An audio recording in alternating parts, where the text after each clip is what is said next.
तो आ गए आप। स्वागत है आपका एक नए वीडियो में। इसमें हम लोग सीखेंगे गुणनखंड विधि से एचसीएफ और एलसीएम निकालना। गुणनखंड विधि से एचसीएफ और एलसीएम कैसे निकालते हैं इसको हम लोग जानने वाले हैं। 12 और 18, 12 और 18 का गुणनखंड पहले हम लोग निकाल देंगे, ठीक है ना। 12 का गुणनखंड क्या होगा निकालते हैं। 2 से 2 छक्के 12, 2 3 6। अब ये गुणनखंड नहीं हो पाएगा, जब लास्ट में एक आ गया तो इसका फैक्टर नहीं निकालते हैं। उसी तरह 18 का गुणनखंड निकालेंगे। 2 9 18, 3 3 का 9, ठीक है, 3 1 3, यानी कि 12 का गुणनखंड क्या मिला हम लोगों को 2 गुणे 2 गुणे 3 गुणे 1। और 18 का क्या गुणनखंड मिला 2 गुणे 3 गुणे 3 गुणे 1 है। अब हम लोग एलसीएम जब बनाते हैं, एलसीएम जब हम लोग बनाते हैं तो गुणनखंड विधि द्वारा एलसीएम क्या बनाते हैं, जो दोनों में कॉमन हो। जैसे ये और ये दोनों में 2 कॉमन है तो लिखिए, ये 2 कॉमन नहीं है, ये 3 दोनों में कॉमन है तो 3 को लिख लिए। ये 2 कॉमन नहीं है फिर भी हम लोग एलसीएम में लिखते हैं, और ये 3 भी कॉमन नहीं है तो एलसीएम में लिखते हैं। एक कॉमन है, हम लोग जानते हैं, इसे मल्टीप्लाई करेंगे तो वही डिजिट आएगा। इस तरह से एलसीएम बनाने के लिए जो चीज़ें कॉमन है उसको एक बार, जो कॉमन नहीं है उसको भी एक बार हम लोग लिख लेते हैं, ठीक है ना। उसके बाद मल्टीप्लाई कर देते हैं, गुणा कर देते हैं। 2 3 6, 6 2 12 12 3 36, 36 एकम 36। इस तरह से गुणनखंड बन गया। गुणनखंड विधि से एलसीएम निकल गया। और अगर एचसीएफ की बात करें तो गुणनखंड विधि से एचसीएफ कैसे बनाते हैं, तो जो चीज़ें कॉमन होती है, यानी कि ये दोनों में 2 है तो 2 लिख लेंगे। हाईएस्ट कॉमन फैक्टर का होता है, इसको लोवेस्ट कॉमन मल्टीप्लाई, यानी कि सबको कॉमन लेकर के मल्टीप्लाई कर देना था। इसमें फैक्टर वाइज कॉमन लेकर के, जैसे ये 3 है और ये 3 है, दोनों में कॉमन है तो एक बार 3 ले लेंगे। जो चीज़ें कॉमन नहीं है एक को हम लोग लिख लेंगे, ऐसे नहीं भी लिखते हैं तो भी मान वहीं आता है, लेकिन एक लिख लिए।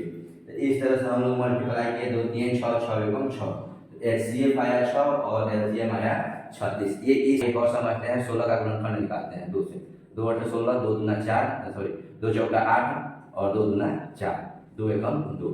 तो ये आ गया। 20 का गुणनखंड निकालते हैं। 2 दनिया 20, 2 5 10 और 5 एकम 5, ठीक है। जब तक ये एक ना आ जाए तब तक हम लोग गुणनखंड निकालते हैं। 16 का गुणनखंड हम लोग लिखते हैं 2 गुणे 2 गुणे 2 गुणे 2 गुणे 1। 20 का गुणनखंड लिखते हैं 2 गुणे 2 गुणे 5 गुणे 1। अब देखिए क्या होता है, इसका एलसीएम क्या निकलेगा। अभी मैंने बताया जो दोनों में कॉमन है, ठीक है ना, जो दोनों में कॉमन है उसको लिख लेंगे। अब जो कॉमन नहीं है उसे भी हम लोगों को लिखना है। ये अब कॉमन नहीं है, इसे भी लिखना है, ठीक है ना। अब एलसीएम इससे क्या निकल गया 2 दूना 4 दूना 8 दूना 16 25 80। ये एलसीएम हुआ, ठीक है। यही फर्क होता है एलसीएम और एचसीएफ में। एचसीएफ निकालेंगे गुणनखंड विधि से तो क्या होगा, इन दोनों में कॉमन लिखेंगे। जैसे ये दोनों में कॉमन है 2 लिख लिए, और कुछ कॉमन दिख रहा है, एक और 2 कॉमन दिख रहा है, इसे भी लिख लिए। और कुछ कॉमन नहीं दिख रहा है, एक कॉमन दिख रहा है, एक को लिख लिए, ठीक है। 2 दूना 4, 4 एकम 4, यानी कि एचसीएफ 4 आया और एलसीएम 80 आया, ठीक है। 12 16 और 18 क्वेश्चन नंबर 1 है। दूसरा है 20 25 और 30। ये दोनों क्वेश्चन आप बना करके कमेंट बॉक्स में कमेंट कीजिए। ऐसे नहीं जाने देंगे, आपको भी टास्क दे रहे हैं, आप इसे बना करके कमेंट बॉक्स में कमेंट कीजिए।